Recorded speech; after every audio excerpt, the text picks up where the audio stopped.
अस्सलामु अलैकुम वरहमतुल्लाहि वबरकातुहू। इन्नल हम्दुलिल्लाह नहमदुहु व नस्तईनुहु व नस्तगफिरुहु व नऊज़ु बिल्लाहि मिन शुरूरि अनफुसिना व मिन सय्यिआति अमालिना। मैं यहदिहिल्लाहु फला मुदिल्ल लहु व मैं युद्लिल फला हादिय लहु व अशहदु अन ला इलाहा इल्लल्लाहु वहदहु ला शरीका लहु व अशहदु अन्न मुहम्मदन अब्दुहु व रसूलुहु सल्लल्लाहु तआला अलैहि व अला आलिहि व सहबिहि व सल्लम तस्लीमन कसीरा। अम्मा बाद फ़क़द क़ाल इमामुल बुख़ारी रहिमहुल्लाहु तआला हद्दसना इस्माइल क़ाल हद्दसनी मालिकुन अन सुमय्यिन अन अबी सालिहिन अन अबी हुरैरा रज़ियल्लाहु अन्हु अन्ना रसूलल्लाह सल्लल्लाहु अलैहि वसल्लम क़ाल इज़ा क़ालल इमामु समिअल्लाहु लिमन हमिदा फ़क़ूलू अल्लाहुम्मा रब्बना लकल हम्द फ़इन्नहु मन वाफ़क़त क़ौलुहु क़ौलल मलाइका गुफ़िरा लहु मा तक़द्दमा मिन ज़म्बिही। सम्मानित भातृमंडলী, আল্লাহ রাব্বুল আলামিনের প্রশংসা এবং প্রিয় নবী সাল্লাল্লাহু আলাইহি সাল্লামের উপর সালাত ও সালামের পর আজ জুমাবার 29 জিলহজ 1445 হিজরি মোতাবেক 5 জুলাই 2024 আমাদের ধারাবাহিক আলোচনা সহিহুল বুখারীর সৃষ্টির সূচনা পর্ব বাদউল খালক পর্ব নম্বর 7 হাদিস নম্বর সহিহুল বুখারীর 3228। এতে আলোচনা চলছে একটি বিশেষ অধ্যায় সম্পর্কে, তা হচ্ছে মালায়েকা সম্পর্কে আলোচনা হয়েছিল। তারপরে মালায়েকা সম্পর্কেই আলোচনা, কিন্তু মালায়েকা সম্পর্কে একটি হাদিস দিয়ে অধ্যায় নিয়ে এসেছেন ইমাম বুখারী। ইমাম যখন আমিন বলে মুক্তাদিরা যেন আমিন বলে তার অনুসরণে, আর সেই সময় ফেরেশতারাও আমিন বলেন। এই তিন আমিন যদি একই সময়ে হয় এবং ইখলাসের সাথে হয়, তাহলে যেসব মুসল্লিরা আমিন বলবে তাদের অতীতের গুনাহ মাফ করে দেওয়া হবে। হাদিস হয়তো শুনেছেন, এজা আম্মানাল ইমামু ফাআমিনু, যখন ইমাম আমিন বলবে তখন তোমরা আমিন বলো।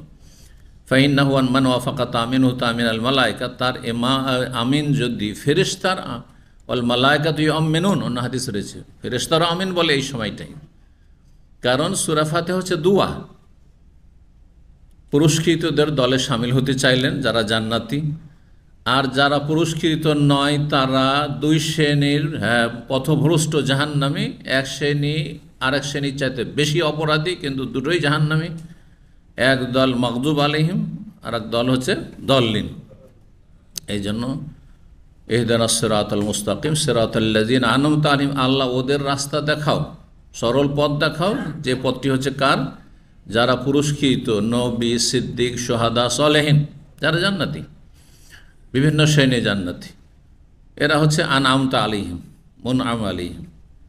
আর মাগদুব আলাইহিম যারা জানার পরে আমল করে না, যারা জানার পরে, জানার সুযোগ পেয়েছে, জেনেছে, আমল করে না। মাদ্রাসা পড়েছে, হাফেজ হয়েছে, আলেম হয়েছে, অথবা ইসলামিক সেন্টারে শিখেছে, অথবা শেখার সুযোগ পেয়েছে, ভালো পরিবেশে ছিল, বাপ মাও ভালো ছিল, তারপরেও যারা আমল করেন না, এদের উপর আল্লাহর গজব। জানার পরে যারা, কারণ এরা বেশি অপরাধী। আর আরেক শ্রেণীর মানুষ দল্লিন, পথভ্রষ্ট, রাস্তা হারিয়ে ফেলেছে, কারণ তারা জানার ওইরকম সুযোগ পায়নি, আর চেষ্টাও ছিল না যথাযথ, যার ফলে অজ্ঞতার কারণে ভুল করেছে। না জেনে ভুল করা আর জানার পরে ভুল করা। একজন মানুষ জানছে যে এই জিনিসটি বা এই কাজটি হারাম, আর তারপরেও সেই কাজটি করছে। আর একজন হয়তো জানে না, ভাবছে যে এটা হারাম, মনে হয় নয়, সেই জন্য করেছে, সেও তো ভুল করেছে। এটা দুই অপরাধীতে পার্থক্য রয়েছে।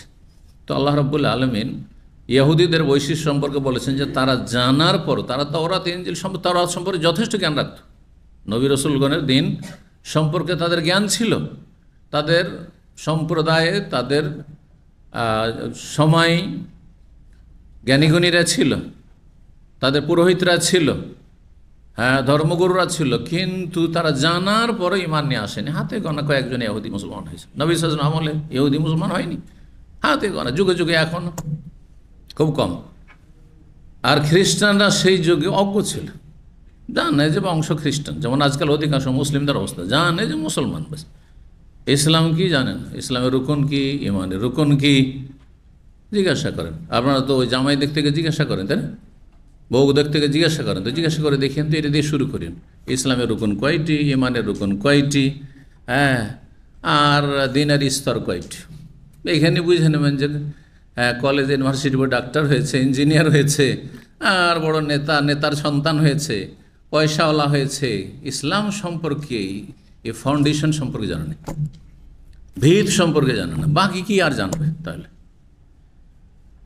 সেখানে বুঝতে পারবেন যে মুসলিম জাতির অবস্থা হচ্ছে দল্লিনের মতো। জানার সুযোগ আছে তারপর জানলো না, তাহলে মাগজুব আলাইহিম, ইহুদিদের মতো। বা জেনেছে তারপর আমল করে না, ইহুদিদের মতো। আর যারা জানলো না, অজ্ঞতার কারণে অন্যায় কাজ করে যাচ্ছে, ভুল কাজ করে যাচ্ছে, ফরজা জামাতে করে না, তারা হচ্ছে এই খ্রিস্টানদের মতো। আল্লাহ হেফাজত করুন। তো সূরা ফাতিহা তো প্রত্যেক ওয়াক্তে কিন্তু দোয়া করছেন, কিন্তু এই নিয়ত করে করছেন কি? তাহলে সূরা ফাতিহার অর্থ বুঝতে হবে। অর্থ না বুঝে পড়লে তার এই দোয়া হইল না। এমন কিছু যদি আল্লাহকে বলেন যেটা নিজেই বুঝেন না, তাহলে এটা কোনো দোয়া হইল? কি চাইছেন? সে একটা দোয়া মুখস্থ করেছি, ওইটি আল্লাহর কাছে চাইছি, কি চাইছেন তা জানি না। এরকম চাওয়া দুনিয়াতে কিছু আছে? আছে যে একটা বাক্য মুখস্থ করে নিয়েছেন আর তার কফিলকে বলছেন, হ্যাঁ, কেউ জিজ্ঞাসা করছেন তো কফিলের কাছে কি চাইছো, বলছে আমি একটা ভালো সেন্টেন্স মুখস্থ করেছি, আর সবাই বলেছে এটা খুব ভালো, কফিলকে বলতে হয়, কিন্তু আমি জানি না যে কি বলছি কফিলকে।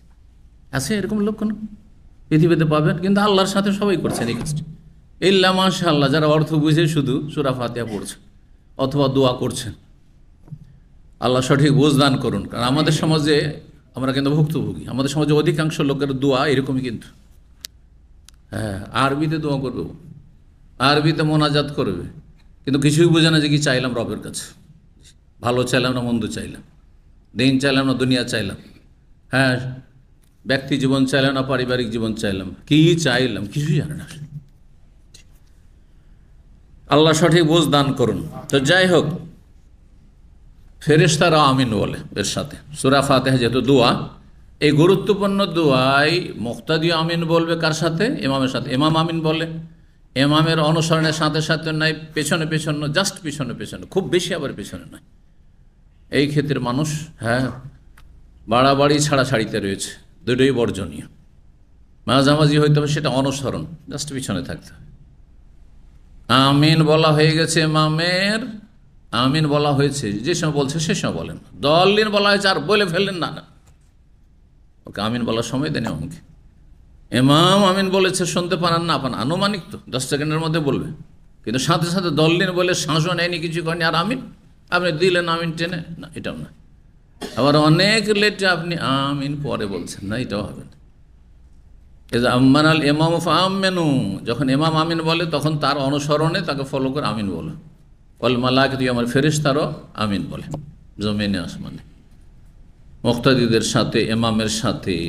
ফামান ওয়াফাকা তামিনহু তামিন আল মালায়েকা, কারো আমিন বলা যদি ফেরেশতাদের আমিনের সাথে সাথে হয় সময়ের দিক থেকে আর খুলুসিয়াতের দিক থেকে, ফেরেশতারা যে অন্তর নিয়ে দোয়া করছেন ওই রকম আপনিও চাইছেন আল্লাহর কাছে অন্তর নিয়ে, তাহলে চাওয়াটা বুঝতে হবে আপনাকে। কমপক্ষে একজন মুসলিমকে 5 ওয়াক্ত সালাত ফরজ, 17 বার করে ফরজ নামাজে সূরা ফাতিহা পড়ছেন আপনি, সূরা ফাতিহা ছাড়া নামাজ হয় না, আর সুন্নতগুলি তো আছে, আর সূরা ফাতিহার অর্থ বুঝেন না। এত আপনার অবস্থা শোচনীয় কেন? আল্লাহ রাব্বুল আলামিন উপকারী জ্ঞান দান করেন। তো কি হবে তাহলে? গফির লাহু মা তাকাদ্দাম মিন যামবিহি, অতীতের গুনাহ মাফ হয়ে যাবে। জি, তো ওই অধ্যায়েরই এই হাদিসটি 3228 নম্বর হাদিস। আবু হুরায়রা রাদিয়াল্লাহু তাআলা আনহু বলছেন, আন্না রাসূলুল্লাহ সাল্লাল্লাহু আলাইহি ওয়াসাল্লাম ক্বাল, রাসূল বলেছেন, ইযা ক্বালাল ইমামু সামি আল্লাহু লিমান হামিদা, যখন ইমাম বলবে সামি আল্লাহু লিমান হামিদা, আল্লাহ শুনেছেন বা শুনছেন প্রশংসাকারীর কথা, যে তার প্রশংসা করলো, লেমান ওই ব্যক্তির কথা, যে হামেদা তার প্রশংসা করলো, যে তার প্রশংসা করলো, তার কথা, তার গুণগান, তার প্রশংসা আল্লাহ শুনলেন, শুনছেন।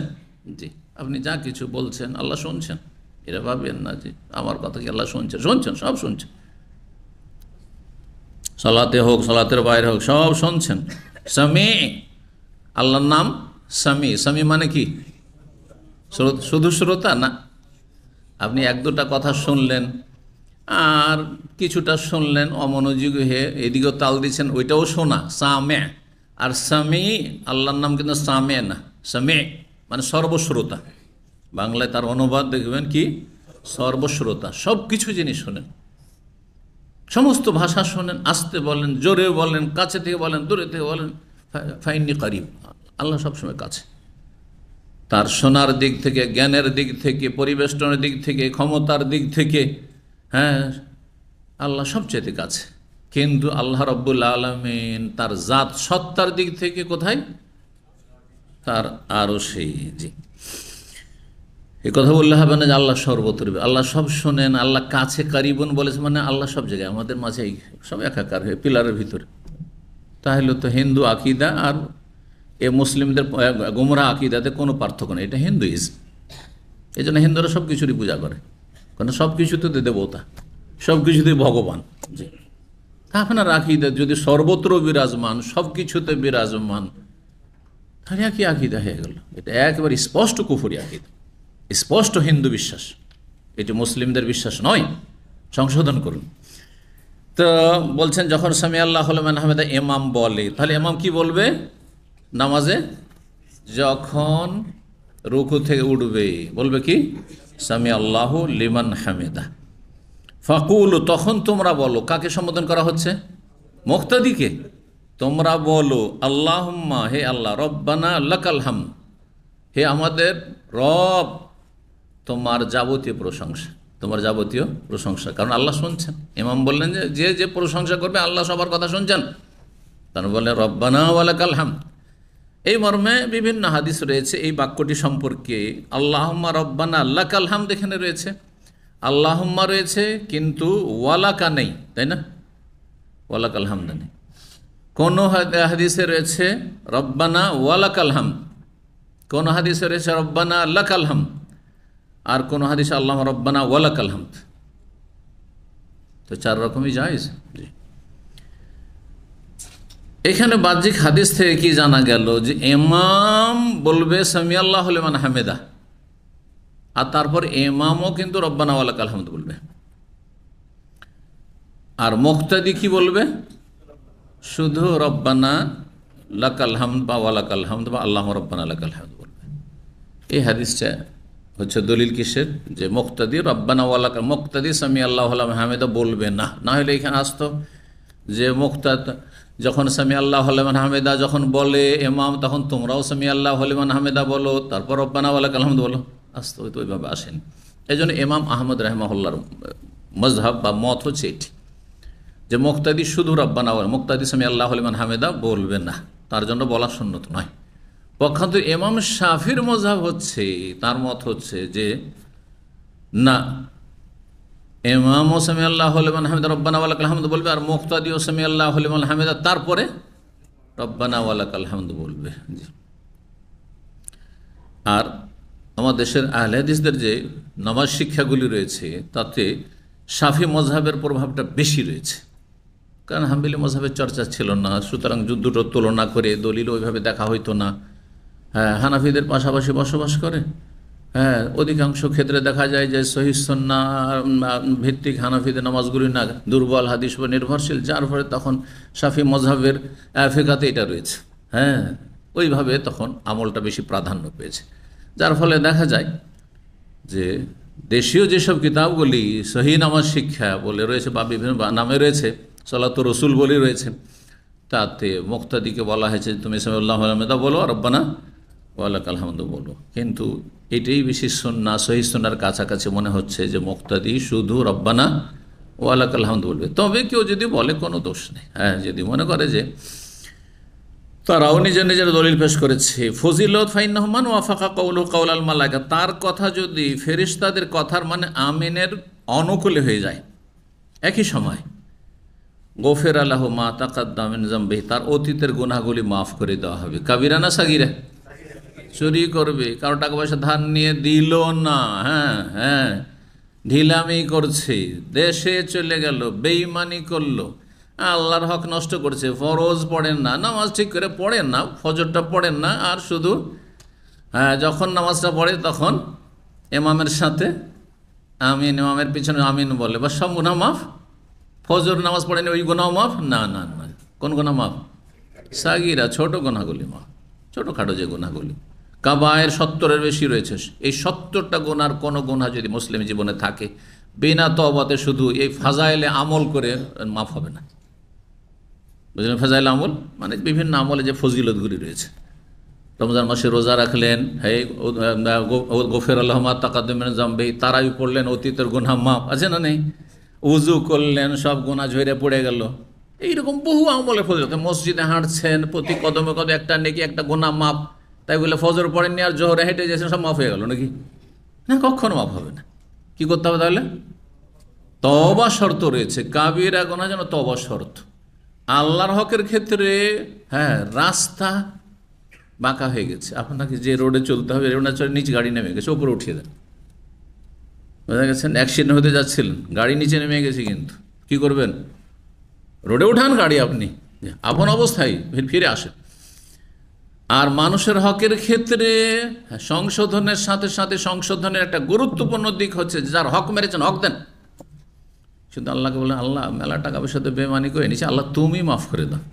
আল্লাহ বলছে আগে মাফ নিয়ে আগে দিয়ে আয়, নাই ক্ষমা নিয়ে তারপর আমি মাফ করব। বুঝা গেছে? এত সহজ নয়। 3229 নম্বর হাদিস বর্ণনা করেছে আবু হুরায়রা রাদিয়াল্লাহু তাআলা, বলছেন যে কাল আহাদুকুম ফি সালাতিন মা দামা সালাতু তাহবিসুহু। অন্য রিওয়ায়াত ইন্না আহাদাকুম ফি সালাতিন, তোমাদের যে কোনো ব্যক্তি সালাত অবস্থায় যেন আছে, নামাজেই আছে, নামাজরত অবস্থায় আছে, মা দামাতি সালাতু তাহবিস, যতক্ষণ পর্যন্ত তাকে সালাত আবদ্ধ করে রেখেছে, সালাত মসজিদের বাইরে যেতে দিচ্ছে না, নামাজের জন্য সে বসে আছে, নামাজের জন্য বসে আছে। সে নামাজের আগে থেকে, আজানের আগে থেকে চলে গেছে, বা আজান একামতের মাঝখানে ধরেন ফজরে সৌদি আরবে 25 মিনিট থেকে আধা ঘন্টা অপেক্ষায় আছেন আপনি, অথবা মাগরিব পড়ার পরে এশার অপেক্ষায় যে একবারে মসজিদ থেকে নামাজ পড়ে বেরো, এই যে 1 ঘন্টা 1.5 ঘন্টা আপনি এশা পর্যন্ত মসজিদে বসে আছেন।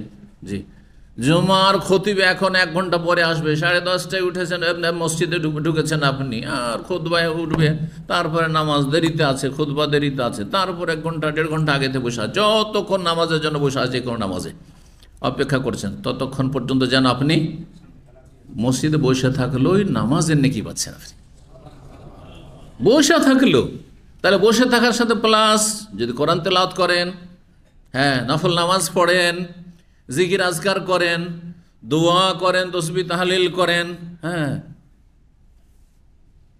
এলেম দেওয়ার সুযোগ আছে, এলেম নেওয়ার সুযোগ আছে, দার্স হচ্ছে, এলেম নিচ্ছেন আপনি, মাগরিব এশার মাঝখানে দার্স হচ্ছে, যে দার্স না হইলো, আর আমি এশার অপেক্ষা বসে নিয়ত করেছি এশা পড়েই যাবো, এশার অপেক্ষা বসে আছি, তাহলে এ মাগরিব থেকে এশা নফল পড়ার নেকি পাচ্ছেন আপনি। কত ফজিলত! তাহলে যতক্ষণ পর্যন্ত নামাজ আপনাকে বাধাগ্রস্ত, এটা শুধু পুরুষদের ক্ষেত্রে নয়, মহিলাদের ক্ষেত্রে, নামাজ পড়ার পরে মুসাল্লাতে বসেই আছে, মাগরিব পড়ে মুসাল্লায় বসেই আছে, আর অপেক্ষা করছে যে এশার আজানটা হইলেই আমি কি করবো, এশা পড়ব, সময়ের অপেক্ষায় রয়েছে। আজানের সাথে মহিলাদের কোনো সম্পর্ক নেই, কিন্তু অনেকে জিজ্ঞাসা করেন আজান হয়নি, নামাজ তো হয়ে গেছে, দেখছি মোবাইল অ্যাপসে, এই প্রশ্নগুলো আজকাল খুব বেশি আসে।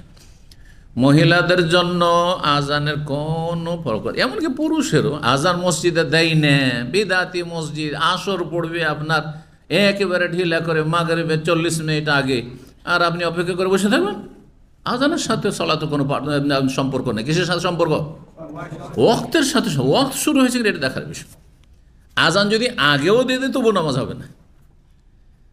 ধরেন জোহরে আজান দিয়ে বসে আছে 11:30টায়, আর দাম্মামে 11:15টার আগে হয় না, ধরেন 11:15টায় কি হচ্ছে, জাওয়ালের টাইম হচ্ছে, তার 11:30 নামাজ হবে?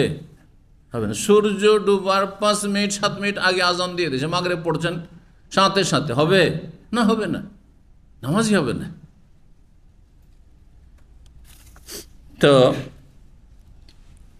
বলছেন যে অতক্ষণ পর্যন্ত মানুষ, তোমাদের যে কেউ সালাত অবস্থায় যেন রয়েছে, যতক্ষণ সালাত তাকে বাধাগ্রস্ত করে রেখেছে, থামিয়ে রেখেছে, ওয়াল মালায়েকাতু তাকুল, আর ফেরেশতা একটি ফজিলত এটা হলো যে এই নামাজের নেকি পাচ্ছেন, মসজিদে বসে আছেন নামাজের অপেক্ষায়, তাহলে নামাজের নেকি, নফল নামাজের নেকি চলতে আছে, নামাজ পড়েন আর না পড়েন,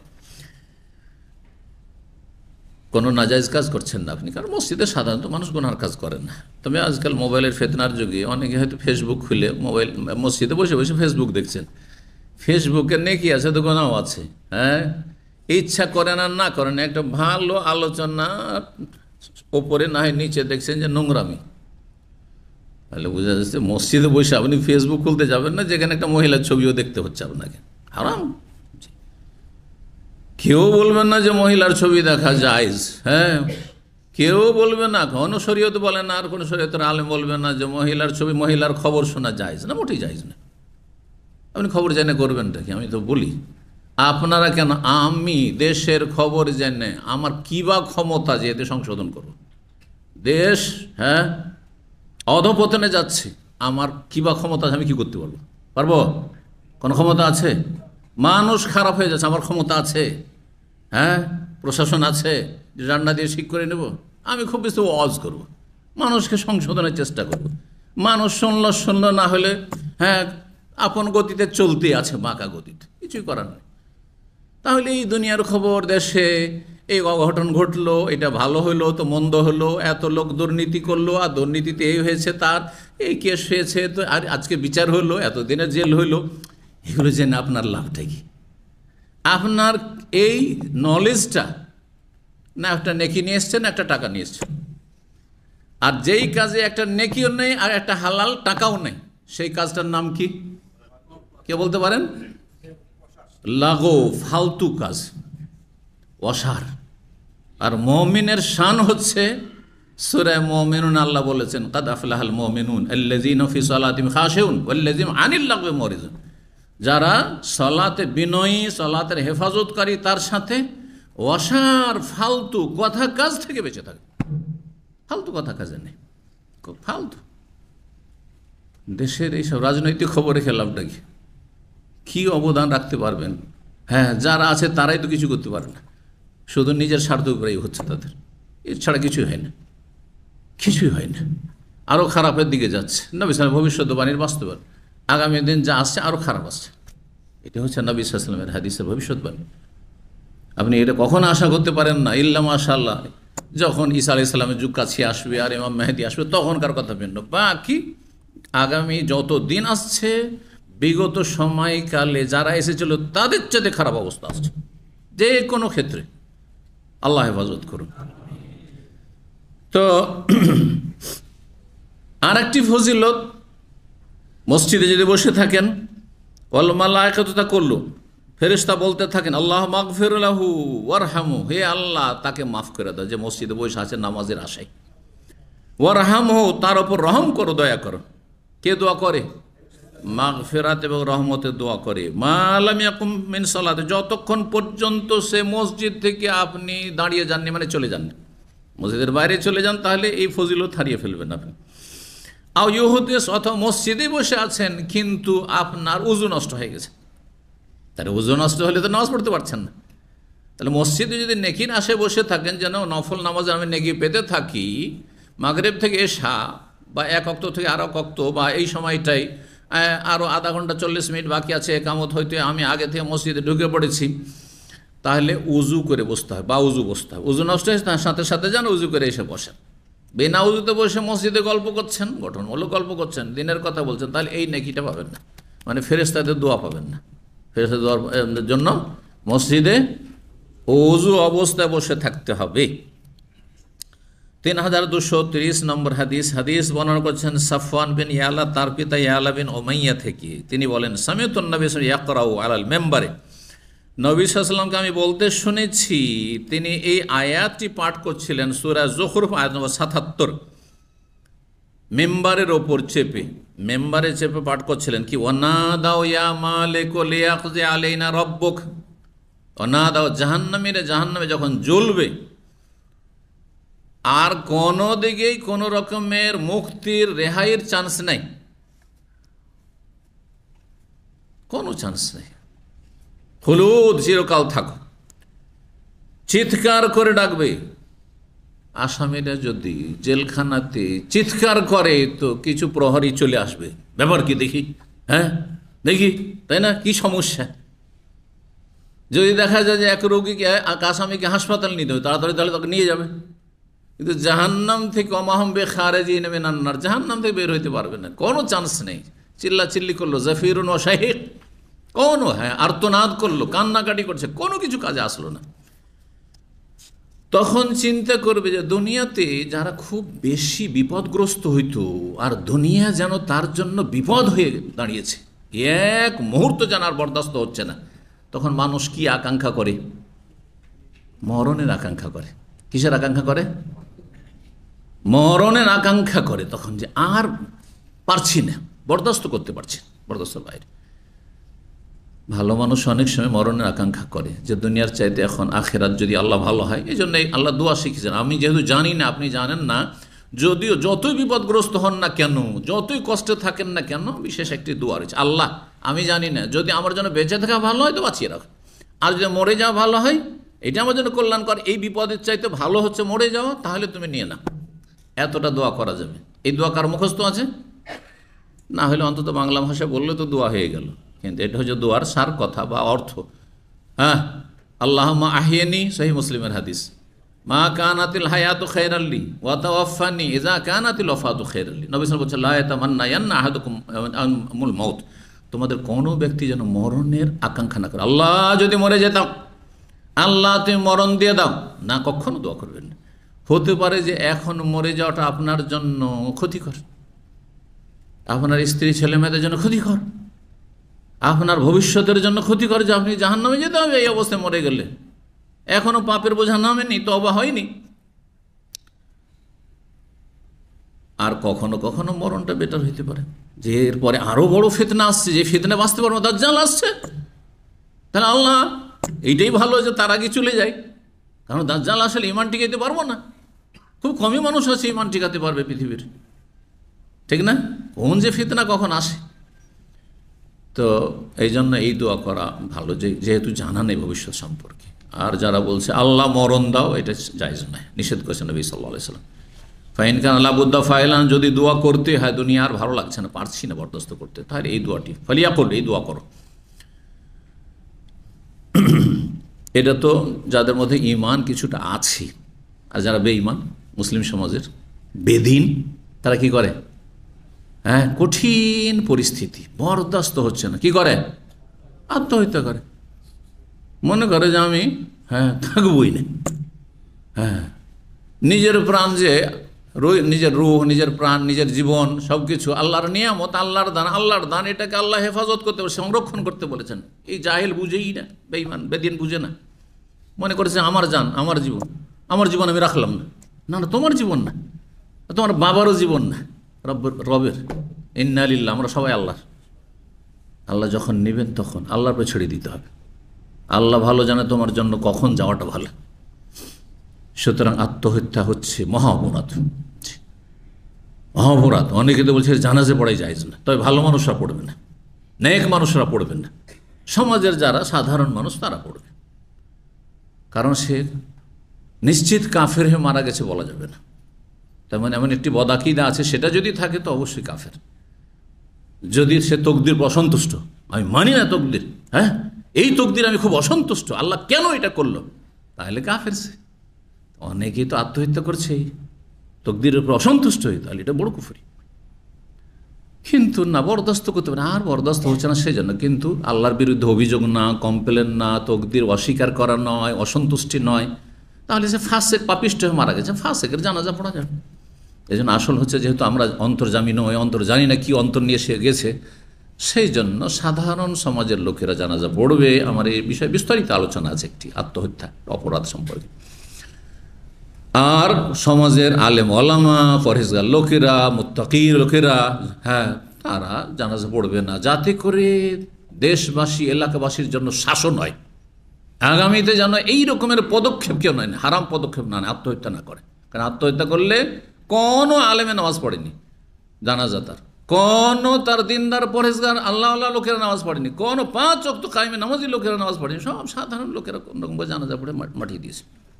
শাস্তি মানুষ বুঝুক, তার পরিবারও বুঝুক, তার আত্মীয় স্বজন বুঝুক, তার দেশবাসী বুঝুক। এইরকম যারা একটু অশান্তি হইলেই হ্যাঁ বাঁচবো না, আত্মহত্যা করে ফেলবো, তারা সতর্ক সাবধান হয়। তো যাই হোক, কি বলছিলাম, জাহান্নামীরা যখন দেখবে যে কোনো উপায় দেখছি না, তখন তারা চিৎকার করে ডাক দেবে, ইয়া মালিকু। মালিক কার নাম? হ্যাঁ, একটা তো মালিক আল্লাহর নাম, আর একটি ফেরেশতার নাম হচ্ছে মালিক বা মালিক ও খাজেনিন্নার।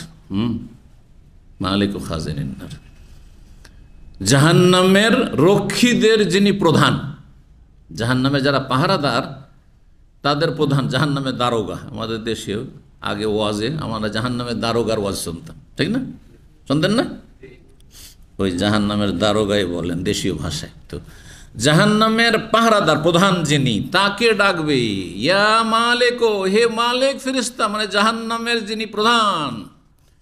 লিয়াকজি আলাইনা রব্বুক, আর বরদাস্ত হচ্ছেন না, আপনার রবের কাছে একটু আপনি দরখাস্ত করুন, অনুমতি নেন, যাতে আল্লাহ আমাদেরকে মরণ দিয়ে দেন। কাজা মানে মত, এখানে লিয়াকজি আলাইনা রব্বুকা মানে লিনামুত, আমাদের মরণ হয়ে যাক। কারণ তাদের মনে আসবে দুনিয়াতে অশান্তি হলে মরলে আরাম, এটা ভাবতাম। কারণ এত রোগ আর বরদাস্ত করা যাচ্ছে না, এত অশান্তি আর বরদাস্ত করা যাচ্ছে না। তো ঠিক জাহান্নামে যখন কঠিন শাস্তি বরদাস্তের বাইরে হয়ে যাবে, তখন মরণের আকাঙ্ক্ষা করবে। তখন তাদের জবাব কি আসবে রবের পক্ষ থেকে? কাল ইন্নাকুম মাকিসুন, তোমরা চিরকাল এই অবস্থায় থাকবে, এখানে কোনো মরণ নেই। খুলুদুন ফালা মউত, চিরকাল থাকতে হবে, কোনো মত নেই, এখানে এই অবস্থায় থাকতে হবে। কাফের, মুশরিক, মুনাফিক, ঈমান ভঙ্গকারী, সাহের, জাদুকর স্থায়ী জাহান্নামে থাকবে। আর যা মুসলিম সমাজের পাপিষ্ঠ, কেউ দীর্ঘকাল থাকবে, কেউ কিছু কাল থাকবে, যেমন দুনিয়ার সাজা শাস্তি হয়। কালা সুফিয়ান সৌরি বা সুফিয়ান বাইনা বলছে, ফি কিরাত আব্দুল্লাহ, আব্দুল মাসউদের কিরাতে রয়েছে, ওয়ানাদা ইয়া মালে, ইয়া মালে কোনে, ইয়া মালে তারখিম, আরবি গ্রামারে একটি তারখিম নাহুর কিতাবেতে রয়েছে, মানে নামকে সংক্ষেপ করে বলা, নামকে সংক্ষেপ করে বলা। অন্যান্য ভাষাতেও আছে, আমাদের ভাষাতে আমরা অনেক নামকে কি করে দিই, ছোট করে দিই, বড় নামকে ছোট করে দিই। যেমন আয়েশাকে আইসু, হ্যাঁ, ফাতেমাকে ফাতু বলছেন না? তাহলে এটাও জানা হলো যে আরবরা যদি আরবদের ভাষায় তার খিম করা বৈধ হয়, মালেককে মালে বলা যায়, তাহলে আপনি যদি ফাতেমাকে ফাতু বলে ডাকেন তো জায়েজ রয়েছে। যদি উত্তম হচ্ছে যে সুন্দর নামে ডাকা, হ্যাঁ, সুন্দর আপন নামে ডাকা, যেই নামটি তার বাবা পছন্দ করেছে, তার মা পছন্দ করেছে, সেই নামটি তার কাছে বেশি প্রিয়, সেই নামে ডাকবে। কিন্তু বাবা মাও তো শিক্ষিত হইতে হবে। বাবা মা যদি ইংরেজদের ওই কুকুরের নাম রাখে, কারণ ইংরেজদের গোলামি করে 200-250 বছর এমন হয়েছে আমাদের দেশে, নাম দুই বোনের নাম, হ্যাঁ বাস্তব বলছি, দুই বোনের নাম, এক বোনের নাম হচ্ছে লাভলি, আর একটা হচ্ছে ফেন্সি, আর আরেকজনের শুধু দুটো মেয়ে, একটির নাম হচ্ছে মেঘনা আর একটার নাম মোহনা। জি, আমাদের দেশে এইগুলোর নাম বেশি। যদি সুন্দর নাম একটা রাখেও তার সাথে আগে পরে এত লম্বা মডার্ন নাম রেখেছে যে বোঝা যাতে না যায় ওই ডাক নামে যে হিন্দু না মুসলিম না খ্রিস্টান, কিচ্ছু বোঝা যাবে না। আর ওই সুন্দর আরবি নামটা যেটা আছে, যেটা দিয়ে মার্কা মারা চেনা যাবে যে মুসলিম, ওইটা শুধু একদিনের জন্য রেখেছে। কোন দিন? বিয়ে পড়াইবার দিন। আমরা বলি আমাদের দেশে বিয়ে পড়ার সময় কিন্তু আসল নামটা খোঁজ করে, নাম কি? যদি বলে যে এই মেয়ের নাম হচ্ছে লাভলি, আসল নামটা কি জিজ্ঞাসা করবে। ওই যে বিয়ে পড়াইতে এসছে সমাজের লোকেরা বা খতিব, হ্যাঁ, সে কিন্তু জিজ্ঞাসা করবে। ওই দিন শুধু ওই নামটা উচ্চারণ, জীবনে ওর স্বামী উচ্চারণ করবে না, আর ওর বাপ মা উচ্চারণ করে না এই নামটি, ওই একদিনের জন্য। এই হলো বাঙালি জাতির অধিকাংশ লোকের অবস্থা। আল্লাহ হেদায়েত দান করুন। তো ওয়ানাদাও ইয়া মালে, এইটাও রয়েছে আব্দুল মাসউদ রাদিয়াল্লাহু কেরাতে, কিন্তু এটা প্রসিদ্ধ কেরাত নয়, এই কেরাত অচল, এই কেরাত আপনার তেলাওয়াত জায়েজ নয়। জি, যেই সব তেলাওয়াতে কেরাত জায়েজ, একই কেরাতে থাকতে হবে, হ্যাঁ, ডিং মারলে হবে না। মানে আপনি শুরু করেছেন কেরাতে হাফস, আন আসেম, আর সেখান থেকে আপনি লাফ দিয়ে চলে গেলেন কেরাত কেসাইতে চলে গেলেন, নাফেতে চলে গেলেন, আর ইবনে কাসিরে চলে গেলেন। এটা চলবে না কিন্তু। জি, 10 কেরাতে প্রসিদ্ধ কেরাত, কিন্তু যেই গিয়ারে থাকবে না সেই গিয়ারই থাকতে হবে। বুঝতে পারছেন? এটা হচ্ছে কেরাত এবং তাজউইদের সাবজেক্টের কায়দা কানুন। জি, 3231 নম্বর হাদিস। হাদিস মায়েশা রাদিয়াল্লাহু তাআলা আনহা বর্ণনা করছেন, আন্নাহা কালা, তিনি বললেন একবার নবী সাল্লাল্লাহু আলাইহি ওয়াসাল্লামকে, হাল আতা আলাইকুম ইয়াউমুন কানা আশাদ্দা মিন ইয়াউমি উহুদ। হে আল্লাহ রসুল সাল্লাল্লাহু আলাইহি ওয়াসাল্লাম স্বামীকে জিজ্ঞাসা করছেন, রাসূলুল্লাহ সাল্লাল্লাহু আলাইহি ওয়াসাল্লাম জিজ্ঞাসা করছেন যে আপনার জীবনে এমন কোনো দিন এসেছে যেই দিনটা ওহুদের দিনের চাইতে, ওহুদের দিবসের চাইতে বেশি কি ছিল? বিপজ্জনক ছিল, কষ্টকর ছিল, মানসিক শারীরিক কষ্টের সম্মুখীন আপনি ওহুদের চাইতে অন্য কোনো দিন কি হয়েছেন সম্মুখীন? এরকম মানুষের জীবনে কিন্তু সুখ দুঃখ লাগা আছে, তাই না? প্রত্যেকে জানেন যে আমার জীবনে সবচাইতে সুখের দিন কোনটি ছিল। নিজের বায়োডাটা নিজে ভালো জানছেন আপনি। আমার জীবনে সবচাইতে দুর্দিন, কষ্টের দিনটা কোন দিন ছিল সবাই জানছেন। সেটা আর্থিক কষ্ট হোক, মানসিক শারীরিক কষ্ট হোক, জুলমের শিকার হোক, অথবা দুর্ঘটনা হোক, যে কিছু হোক না কেন, সবচাইতে কষ্টের দিন কোনটি ছিল আপনার জীবনে? ওহদের চাইতে। কারণ মায়েশা রাদিয়াল্লাহু ভাবছেন যে ওহর দিনে নবী সাল্লাল্লাহু আলাইহি ওয়াসাল্লামের মানসিক কষ্ট, শারীরিক কষ্ট, সাথী সঙ্গীদের কষ্ট, 70 জন সাহাবা শহীদ হয়ে গেলেন। জি, তারপরে যেটা রণক্ষেত্র, ওহদে সাহাবায়ে কেরামগণ জিতেই গেছেন, সেখানে জেতার পরে ক্ষতিগ্রস্ত হয়ে গেলেন, হেরে যাননি। কেন? ওহদে মুসলিমদের হার বলা হয়নি, এটা হচ্ছে সঠিক কথা। ক্ষতি হওয়া ভিন্ন বিষয়, বেশি ক্ষতির পরিমাণ বেশি হয়ে গেল। কিন্তু হেরে যাওয়া কাকে বলে? যে কাফেরেরা ধরেন দখল করে নিল, আর এমন হলো যে কাফেরদের হাতে বন্দী হয়ে যেতে হলো, তাহলে সেটা হেরে যাওয়া, পরাজয় বলা হয়তো। এমনটা হয়নি। কারণ শেষ পরিণামে যখন 70 জনকে তারা মেরে ফেললো, শহীদ করলো, তারপরে তারা দেখলো যে আমাদের পরিস্থিতি এখন, যেটা কাফেররা চিন্তা করলো যে এখন আমরা এখান থেকে ফিরে চলে যাই। দেখেন আল্লাহ ফিরাচ্ছেন, কিন্তু এ কথা কিন্তু চিন্তা করে নিজে এত যখন ওদেরকে মারলাম আর চারিদিক থেকে যখন ঘিরে নিয়েছি তাদেরকে রণক্ষেত্রে, তাহলে চলো মদিনার দিকে এগিয়ে যাই আর তাদের বাড়ি ঘরে লুটপাট করি, আর তাদের শিশু আর স্ত্রী আক্রমণ করি। আল্লাহ তো দেমাগে ঢুকিয়ে দিতেন এই কথা, আর শত্রুদের ঢুকে গেলে সেই জন্য তারা পদক্ষেপ নিত। কিন্তু চিন্তা করুন আল্লাহ কিভাবে মানুষের হেফাজত করেন, কিভাবে মানুষের হেফাজত করেন। আপনি প্রত্যেকটি ঘটনা থেকে অনেক শিক্ষণীয় বিষয় রয়েছে। ফেরাউন যখন সহজে মূসাকে মারতে পারত, তখন আদরে মানুষ করেছে, আদরে যত্নে মানুষ করেছে। আচ্ছা, তারপরে যখন একটু একটু টের পেয়ে গেল যে এই তো মূসা মনে হচ্ছে যে এ তো আমার ঘরে এত আদরে স্নেহে লালিত পালিত হইল, আর আমার খরচে লালিত পালিত হইল, কিন্তু এ তো অবাধ্য মনে হচ্ছে, তার দরবারে গিয়ে মূসা হারুন আলাইহিস সালাম ইসলামের দাওয়াত দিচ্ছেন, তখনও তো মেরে দিতে পারত। একটা সেনাবাহিনীকে বললেই হতো যে মার এদেরকে, এক্ষুনি মার।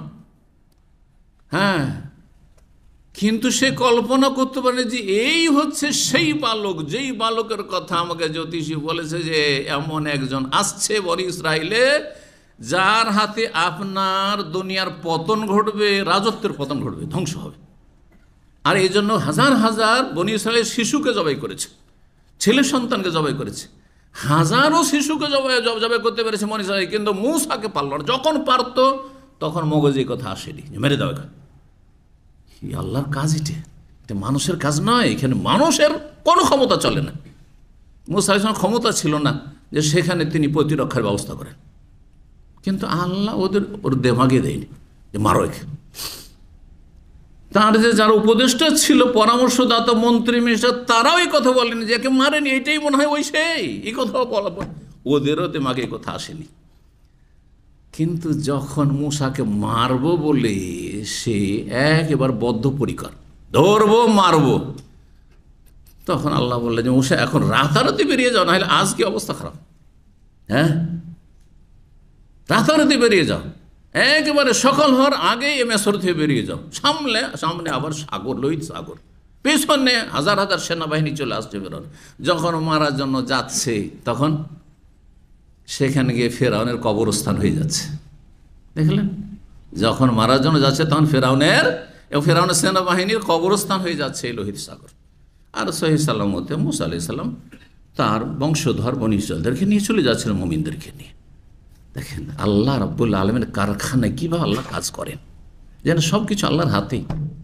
সবসময় আল্লাহর শরণাপন্ন হবেন, আল্লাহর কাছে আশ্রয় চাইবেন। আল্লাহ যদি হেফাজত করে দুনিয়ার শক্তি চেয়েও পারবে না, যখন চাইবে তখন পারবে না। আর যখন তার হাতের নাগালে ছিল তখন সে চিন্তাই করেনি এই কাজটা করে ফেলি এখন। আল্লাহু আকবার। তো ওহদের দিনটা এইরকম ছিল। তো ওহদের দিন সম্পর্কে জিজ্ঞেস করেন আয়েশা রাদিয়াল্লাহু তাআলা আনহা। তখন তিনি বললেন, না, তার চাইতে কঠিন দিন আমার জীবনে এসেছে। সেটা হচ্ছে, বলছেন যে লাকাদ লাকিতু মিন কওমিকা মা লাকিতু, তোমার সম্প্রদায় থেকে আমি যে মানসিক শারীরিক কষ্ট আমি পেয়েছি তা তো পেয়েছি।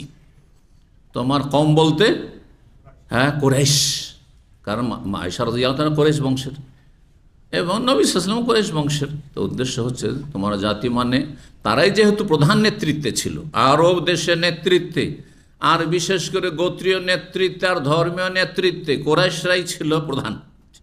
মক্কার নেতৃত্ব, ধর্মীয় নেতৃত্ব, কাবার নেতৃত্ব, আর আরব দেশে যত বংশধর সবগুলি বংশের মধ্যে শ্রেষ্ঠত্ব একমাত্র কুরাইশের জন্য। এই জাতি প্রধান শত্রু ছিল। এরা যদি ঠান্ডা হয়ে যেত, শত্রুতা না করত, তাহলে বাইরের লোক কোনো চান্স পেত না রাসূলুল্লাহ সাল্লাল্লাহু আলাইহি ওয়াসাল্লামের শত্রুতা করার। আর শত্রুতা করলেও খুব দ্রুত ঠান্ডা হয়ে যেত। এই 13 বছর আর তারপরে হিজরত করতে বাধ্য হও, আর তারপরে আরও 8 বছর, 13, 8 কত মক্কা বিজয় হইতে, 21 বছর লাগতো না। তো প্রধান শত্রুতা করেছে নিজের জাতি। নিজের জাতি যখন শত্রুতা করে তাতে বেশি কষ্ট হয়, মানসিক শারীরিক এবং বেশি ক্ষতি হয় মানুষের। তো যা কষ্ট পেয়েছি তা তো পেয়েছি, কিন্তু সবচেয়ে কষ্ট পেয়েছি আমি তায়েফের দিনে। ওহদের চাইতে বেশি কষ্ট পেয়েছি এবং বিপদের সম্মুখীন হয়েছে কোন দিনে?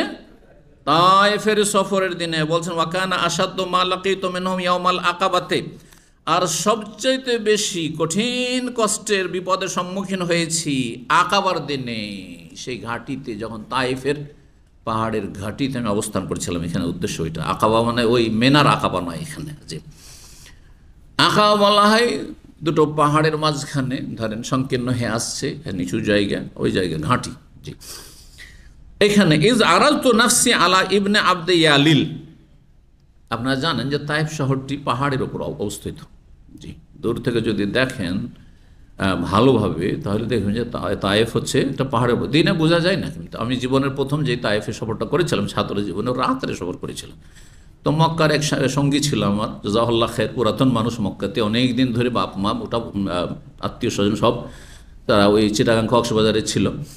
তো আমার ক্লাসমেট, তো সে বলছে যে দেখছেন ভাই, এই যে দেখছেন না তায়েফ শহর ঢোকার এখনও ধরেন 20-30 কিলোমিটার বাকি, আর রাত্রে তো লাইটিং হয়ে আছে, চমকিছে, এইভাবে দেখতে তায়েফ শহরকে দেখছি উঁচা পাহাড়ের ওপর। জি, লাইটগুলো জ্বলছে, আজকে থেকে প্রায় 32-33 বছর আগে। আর তারপরে দিনে বিভিন্ন সময় গেছে, দিনে অতটা বোঝা যায় না। তো যাই হোক, কিন্তু দিনে দেখা যায় অনেক কিছু, দিনে দেখা যায় আবার রাত্রে দেখা যায় না। শুধু লাইটের কথাটি বললাম, সেটা দেখে বোঝা যায় যে হ্যাঁ উঁচাতে লাইটগুলো। জি, এতে বোঝা যায় যে তায়েফ শহরটা গোটাটাই হচ্ছে পাহাড়ের ওপর, পাহাড় আর পাহাড়। তো বলছেন যে যখন আমি নিজেকে পেশ করেছিলাম ইবনে আবদে ইয়ালিল, ইবনে আবদে কোলালের সামনে। ইবনে আবদে ইয়ালিল ছিল তায়েফের অধিপতি, তায়েফের প্রধান। হ্যাঁ, তায়েফের যে বংশ, প্রভাবশালী বংশ, তাদের প্রধান। তার সামনে গিয়ে নিজেকে পেশ করলাম যে আমি ইসলামের দাওয়াত নিয়ে এসেছি। লা ইলাহা ইল্লাল্লাহ পড়ুন, দুনিয়া আখেরাত ভালো হয়ে যাবে। হ্যাঁ, সারা পৃথিবী আপনাদের অনুগত হয়ে যাবে, বশত্বে চলে আসবে, আর আপনাদেরকে আল্লাহ দুনিয়ার নেতৃত্ব দেবেন, দিনের নেতৃত্ব দেবেন, সম্মানিত হবেন দুনিয়াতে আখেরাতে। এইসব কথা বলে ইসলামের যখন দাওয়াত পেশ করলেন, রাসূলুল্লাহ সাল্লাল্লাহু আলাইহি ওয়াসাল্লাম ফালাম ইউজিবনি ইলা মা আরাদতু, আমি যা তাদের কাছ থেকে বা তার কাছ থেকে চেয়েছিলাম সেই চাওয়া আমার পুরা করেনি, সেই ডাকে সাড়া দেয়নি, প্রত্যাখ্যান করেছিল, অদ্যত প্রকাশ করেছিল, অহংকার প্রদর্শন করেছিল। ফান্তালাক্ত, তারপরে সেখান থেকে ফিরে যাচ্ছিলাম। আর বুঝতে পারে তাইফের ঘটনা তো শুনেছেন, হ্যাঁ, ছোট বাচ্চাদেরকে, কাফেরদের বাচ্চাদেরকে পেছনে লাগিয়ে দিল যে মারো একে, মারো একে, আর পাথর ছুঁড়তে থাকে, আর পাথর গিয়ে গায়ে শরীরে লাগতে থাকে, আর রক্ত ঝরতে থাকে পা থেকে। জি, এইভাবে তিনি সেখান থেকে বিতাড়িত হচ্ছেন, ধৃত হচ্ছেন, তাকে তাড়িয়ে দেওয়া হচ্ছে সুবহানাল্লাহ, লাঞ্ছিত করে। এই যে মানসিক কষ্ট আর শারীরিক কষ্ট, আর যেই গরজে গিয়েছিলাম সেটাও পুরা হলো না, কিচ্ছু লাভ হলো না, একজনও কেউ ইসলাম কবুল করল না। আল্লাহু আকবার। তায়েফের লোকেরা বড়ই কট্টর জাতি ছিল, এদেরকে ইসলামে নিয়ে আসতে নবী সাল্লাল্লাহু আলাইহি ওয়াসাল্লামের বড় কষ্ট হয়েছে, সাহাবাই কষ্ট হয়েছে। তায়েফের যুদ্ধেও তাদের অবরোধ করেও তাদেরকে সারেন্ডার করানো সম্ভব হয়নি। জি, পরে তারা ইসলাম গ্রহণ করেছে যখন দেখলো যে উপায় নাস্তিক, আর কোনো উপায় নেই। তারপরে জি, তো আল্লাহ রাব্বুল আলামিন ভালো জানেন যে আল্লাহ কাকে কোন অবস্থায় হেদায়েত করবেন, কাকে তাড়াতাড়ি হেদায়েত করবেন। যে চাইবে, যে চেষ্টা করবে। মদিনার লোকেরা আগেই ছুটে গেলে, এত দূরে 420 কিলোমিটার 30 কিলোমিটার দূর থেকে ছুটে গিয়ে মক্কা ইসলাম গ্রহণ করছে। আল্লাহ তখন তাদেরকে এই নিয়ামত দিয়ে দিলেন, আনসার তাদের নাম দিয়ে দিলেন, সম্মানিত করলেন আল্লাহ রাব্বুল আলামিন। যারা বিলম্ব করলো তাদের মর্যাদা দুনিয়া আখিরাতেও নিচে, যে মক্কা বিজয়ের আগে ইসলাম গ্রহণ করলো না। আবার মক্কায় যারা প্রথমখানে যখন ইসলাম মুসলিম রাসূলুল্লাহ দুর্বল অসহায় মার খেতে হচ্ছে প্রতিকূল অবস্থা, তখনই যারা ইসলাম গ্রহণ করেছেন আবু বকর, ওমর, ওসমান, আব্দুল্লাহ বিন মাসউদ ইত্যাদি ইত্যাদি যারা সাবেকিন আউয়ালিন, তাদেরকে আল্লাহ বেশি সম্মানিত করেছেন দুনিয়া আখিরাতে, এতে কোনো সন্দেহ নেই। তো বলছেন যে যখন আমার মনের আশা পূরণ হইল না, আমার ডাকে সাড়া দিল না দাওয়াতে, ফান্তালাক্তু, সেখান থেকে আমি চলতে শুরু করলাম। ওয়া আনা মাহমুমুন আলা ওয়াজহি, তখন আমি বড়ই বিষণ্ণ অবস্থায় ছিলাম, চিন্তায়, দুশ্চিন্তায়, হাই কি হবে আমার, আমি কি সহিহ সালামত বেঁচে মক্কা যেতে পারবো? এটি একটি কথা, এটা তো দুনিয়া। কিন্তু তার চাইতে বেশি যে এত দূর কষ্ট করে আসলাম, আর যদি 2-4টা লোকও মুসলমান হইতো তাও তো হইতো, সেটাও হইল না, বরং আমাকে জুলমের শিকার হয়ে এখান থেকে বেরোইতে হইল। আমি বড় বিষণ্ণ অবস্থায় সেখান থেকে ফিরলাম, আর যেন আমি বেহুশ হয়ে গেছি। ফালাম আস্তাফিক, আমার হুঁশ ফিরে আসেনি, ইল্লা ওয়া আনা বিকারনিস সাআলিব, যতক্ষণ পর্যন্ত কারনুস সাআলিব না পৌঁছে, মানে কারনুল মানাজিল, কারনুল মানাজিল একটা নাম হচ্ছে কারনুল সাআলিব। জি, সালাবুন, কে বলতে পারে সালাবুন মানে কি? আরবিতে সালাব, সালাব কোন পশুকে বলে? আরেকটা এগিয়ে দিলাম। সালাবুন মানে কে বললো? হাত তুলেন। শিয়াল না খেক শিয়াল?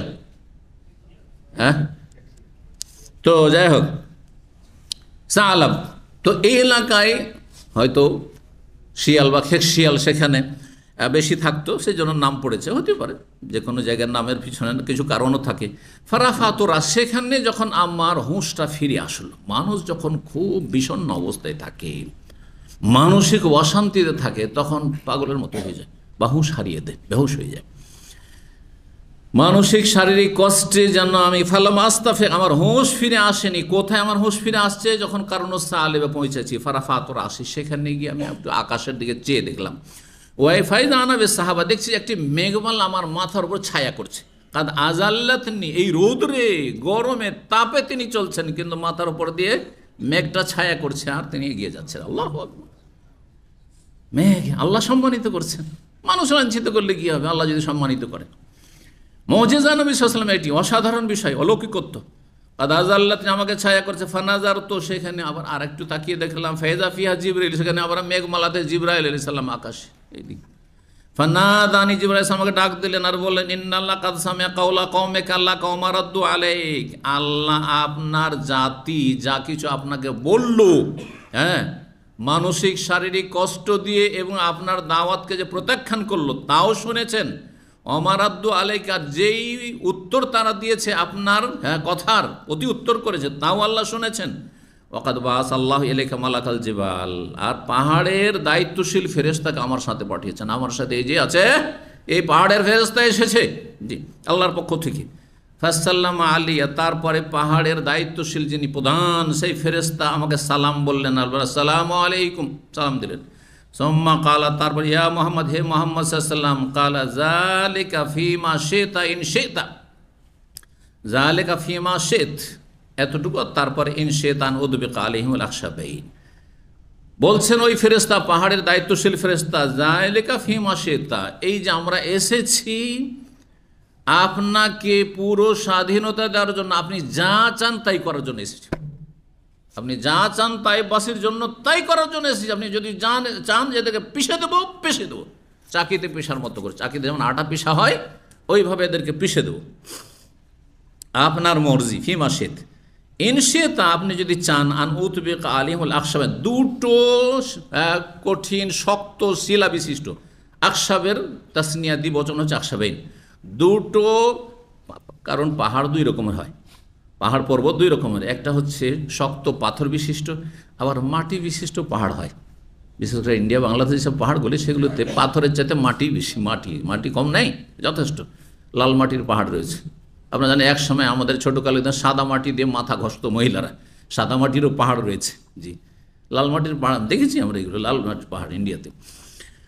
তো কিন্তু আরব দেশের পাহাড়গুলি, আর বিশেষ করে তায়েফ আর মক্কার পাহাড় মাটি আছে নেই, আর শক্ত পাথর।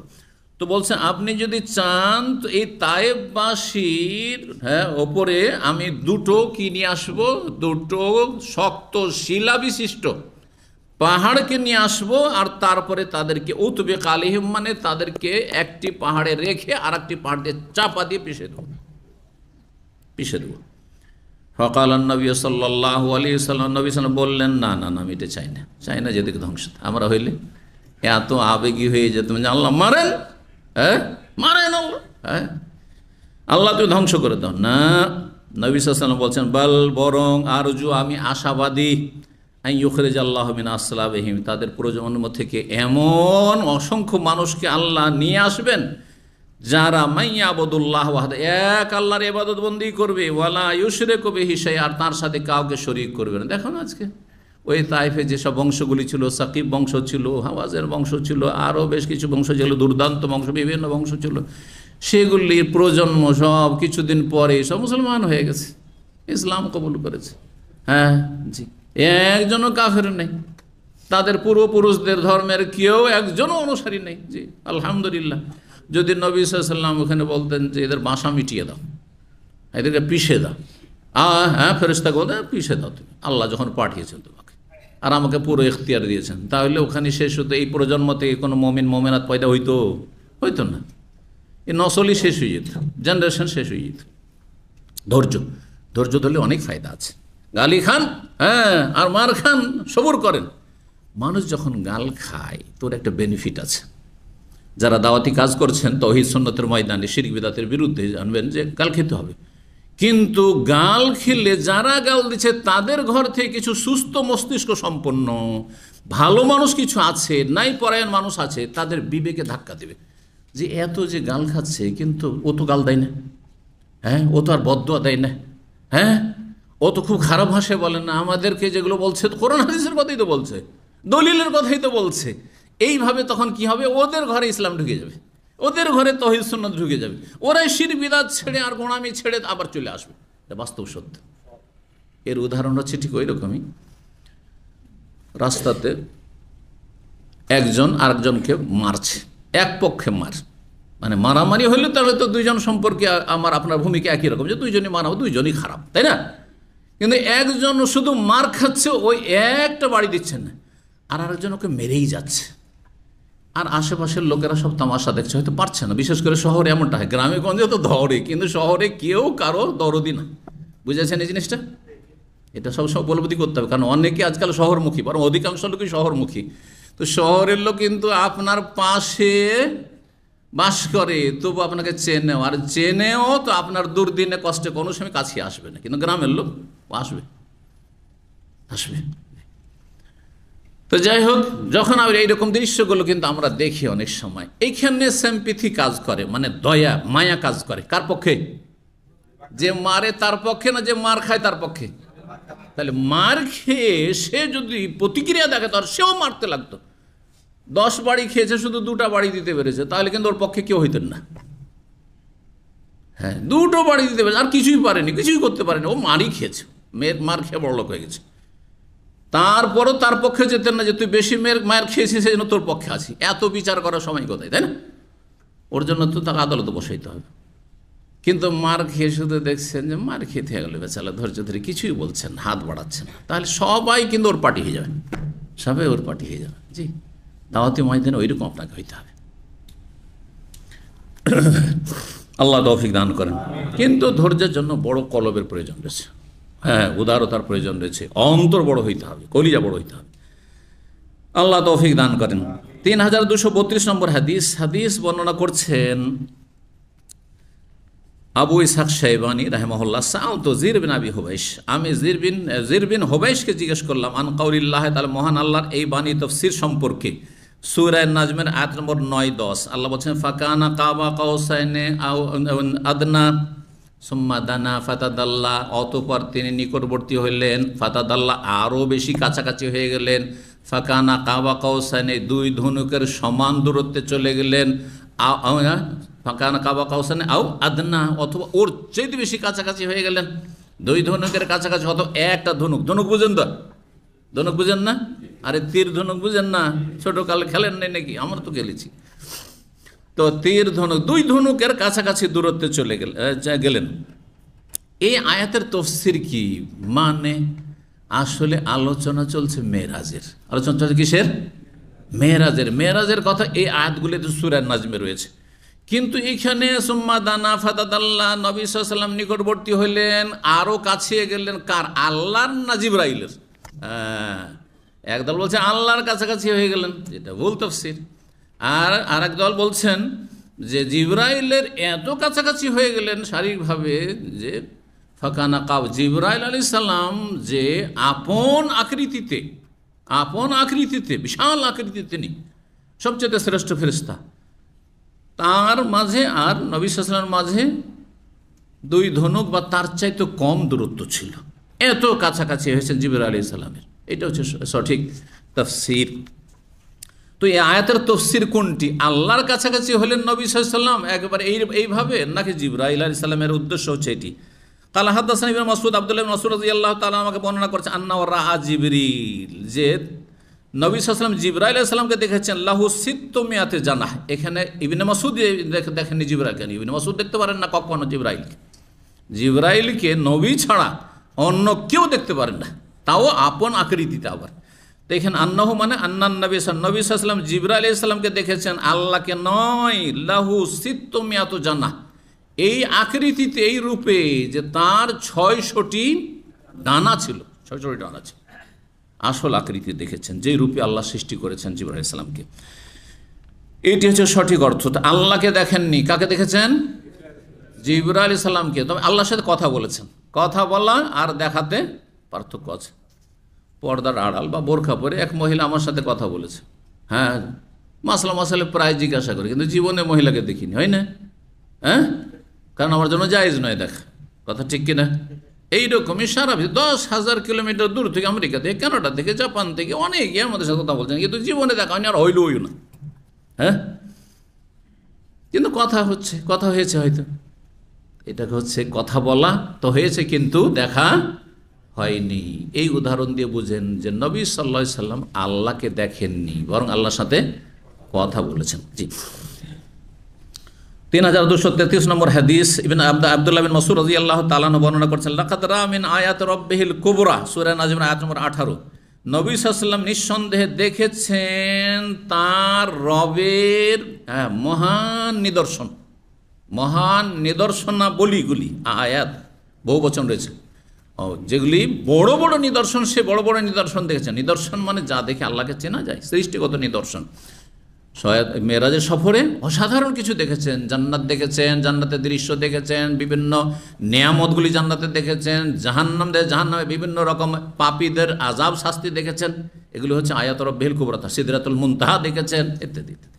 জি, আম্বিয়া রসুলগণের সাথে দেখা করেছেন। জি, তারপরে বলছে খালা রা রাফাফান আখজার, সবুজ। রাফরাফ মানে কি? রাফরাফ মানে বিছানা, বেসাত হয়, হেরাস। রাফরাফ মানে রেশমের কাপড়, সূরা রহমানের রাফরাফ। তো রাফরাফ মানে রেশমের পোশাক। তাহলে জিবরাইল আলাইহিস সালামের যে আসন, তাতে দেখেছেন সবুজ বিছানা, অত সবুজ পোশাক দেখেছেন তিনি। সাদ্দা উফুক আসসাম, আকাশের যেন পুরা দিগন্ত। দিগন্ত কোনটাকে বলা হয়? এক কোণা থেকে আকাশের আর এক কোণা, জানেন এদিকটা কি, দক্ষিণ না উত্তর? উত্তর। উত্তর পূর্ব থেকে আপনার কি উত্তর পশ্চিম, এটা একটা দিগন্ত। একটা দিক আকাশের পুরো যেন ঘিরে ফেলেছে। তো বিশাল আল্লাহর সৃষ্টি। 3234 নম্বর হাদিস বর্ণনা করছেন মা আয়েশা রাদিয়াল্লাহু তাআলা আনহা, বলছেন মান জামা, কেউ যদি এই কথা ধারণা করে, আন্না মুহাম্মাদান রাব্বাহু, যে মুহাম্মদ সাল্লাল্লাহু আলাইহি ওয়াসাল্লাম তার রবকে, আল্লাহকে দেখেছেন, ফাকাদ আজামা, এখানে বুখারীতে ফাকাদ আজামা, সে বড় অপরাধ করলো, বড় ভ্রান্ত আকীদা বিশ্বাস রাখলো। আর সহিহ মুসলিমের রিওয়ায়াতে রয়েছে ফাকাদ আজামাল ফিরিয়া, সে বড় মিথ্যাচার করলো। ফিরিয়াতুন মানে তহমত দেওয়া, ইফতিরা। আমান আযালামু মিম্মান ইফতারা আলাল্লাহি কাযিবা, ইফতিরা থেকে ফিরিয়া। সেই ব্যক্তি চরম মিথ্যাচার করলো ধর্মের নামে, আল্লাহর নামে এবং রসুলের নামে। নবী সাল্লাল্লাহু আলাইহি সাল্লাম দেখেননি। কার আকীদা এটি?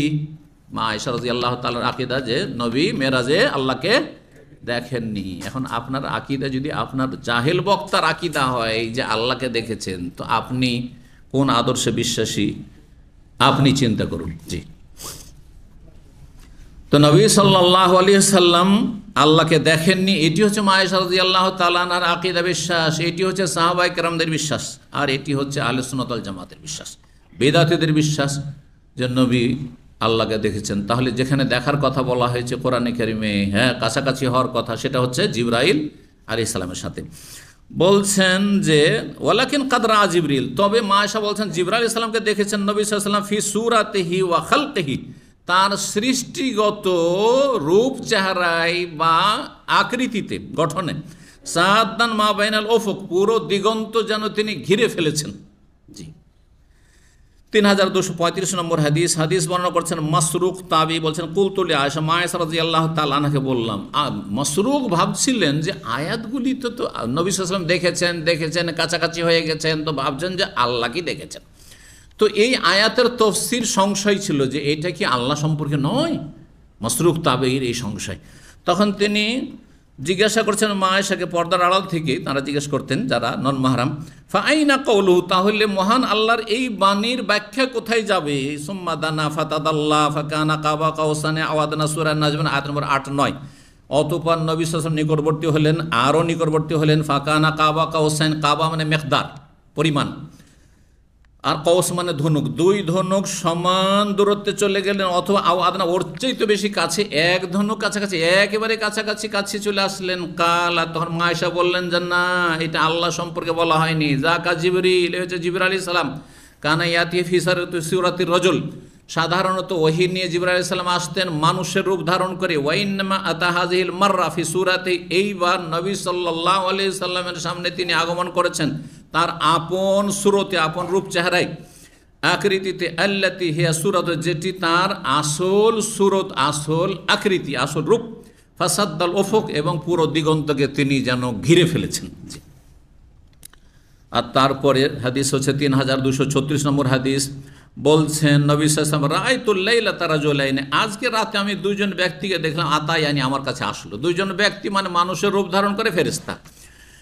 ফাকাল, দুইজন এসে বললেন আল্লাযী ইউকিদুন নার মালিকুন খাজিনুন নার, যেই ফেরেশতা আগুন, জাহান্নামের আগুনকে প্রজ্বলিত করছে, জ্বালাচ্ছে, তিনি হচ্ছেন মালিক, তার নাম হচ্ছে মালিক, এবং খাজিনুন নার, তিনি জাহান্নামের প্রধান রক্ষী।